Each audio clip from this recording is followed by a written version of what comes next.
Let us give time to the spokesman of the left. Oh, sir.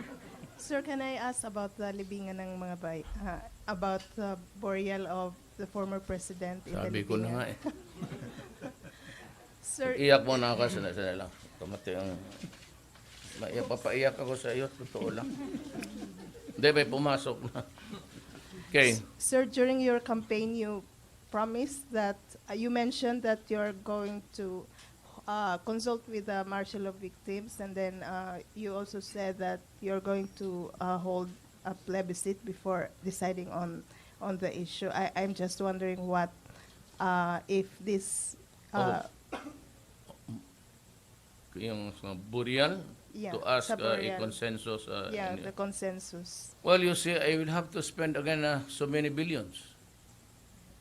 Because it would be like electoral process. You get the sentiment of the Filipino. I don't think that I'm ready to spend billions again for just in the matter of a burial of a president. The law says that it does not even mention mga heroes. It simply says that if you are a soldier, and in another section of the law there is that the presidents. So that's the law. Alam mo kasi kung ginusto nila, and they were already in power at the time, itong mga yelo, dapat nagpasa sila ng batas na hindi pwedeng ilibing si Marcos when the guy was already in Guam in exile. They should have passed a law prohibiting Marcos, if ever he comes home dead, to be buried in the Libingan ng mga Bayani. That's a generic title because not everybody there is a hero. Yung iba nag-retire, for the years that he has rendered service to his country, yan, nililibing yan. But it does not mean that he is really a hero in the sense of the true sense of the word. Hindi naman lahat yan na Medal of Valor. There are a few Medal of Valor awardees there, if you talk of heroes. But since the law says a soldier or a president can be buried in the libingan ng mga bayani. Nobody is questioning about his hero. I am not dwelling on his exploits. Kasi sabi nila, wala daw sa records sa congressional, I don't know where that office is. But since when tayo dependent on the records of another country to choose our who will be buried here? Eh sabi, wala bang doon sa record na nanalo siya ng mga medal ito? And so, why? Just because of that, your name does not appear in the United States? You mean to say that I will follow the United States and what the law says here? Ang sa United States, wala daw siyang recorded doon ng mga medalya. Correct. I will admit that. I will assume it to be true. Diba, bakit ako, why should I be dependent on the records of the United States? I am not a state of the United States. Guam and Hawaii are, but not me. Ang Pilipinas says, you need only to be a president and a soldier. Nobody is debating about heroes here.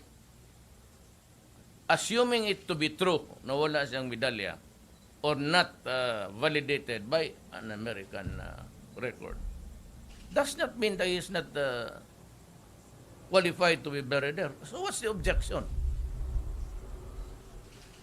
I would like to say that forget about the medals.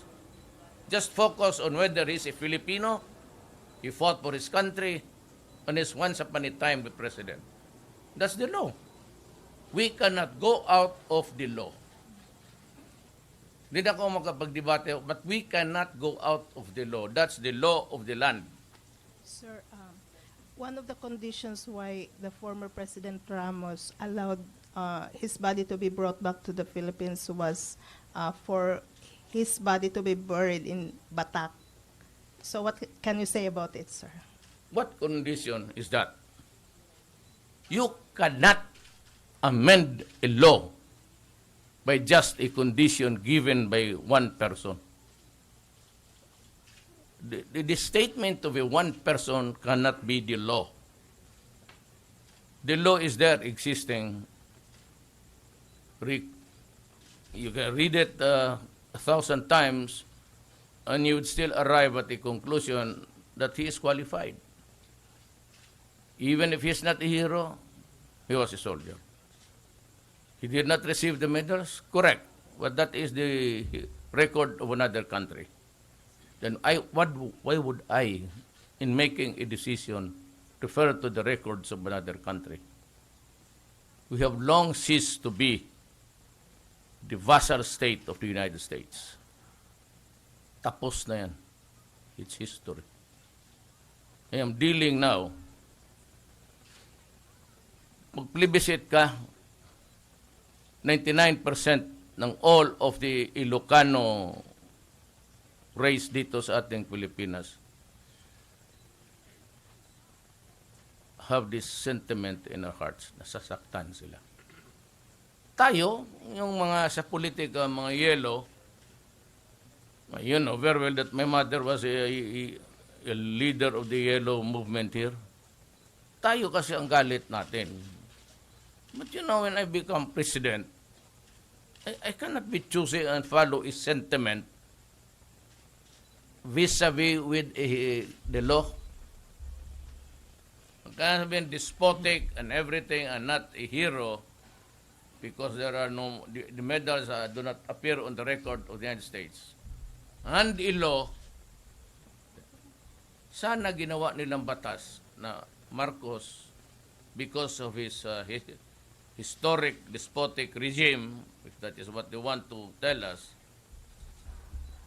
should not be buried sa libingan ng mga bayani. Until and unless you repeal that law, he cannot be buried there.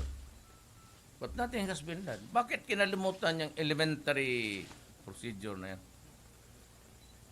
I am a president and I have shown my duty to follow the law, not to follow the sentiments of the political side, to the other side of the fence. You put me a quandary, what would be my basis in denying the burial, you meant to pronounce it, of Marcos sa libingan ng mga bayani? Because then I would be violating the law if I prohibit his burial in the libingan ng mga bayani.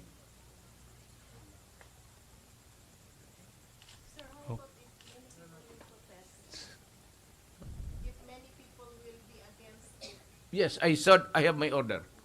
I gave it to the spokesman. I said we would allow the protest with the minimum of police officers just manning traffic so that your right to protest will be co-equal of the right of the other people to use the other half of the road so that they can travel and move. And I said, walang military dyan, walang police na anti-riot. And para sa akin, wala na, there's no need to permit. I'll give them a month to, I'll give them half of the streets to protest for 1 month. 2 months if they like. And if they want it, 3 months, ibigay ko. Diyan sila. Walang police, walang, of course, it will paralyze traffic somewhere. It can cause congestion. Then I'll put the issue to the people of Davao. No, sige, yan ang gusto nila. So I'll give them half of the streets. If they want to protest there for 1 month, 2 months, 3 months, go. I'm allowing it. As president of this country, I am allowing it. I'll give it even half a year. Magprotesta sila. Walang military, walang police magsita sa kanila. Okay. Thank you, Gal. Carla Lim.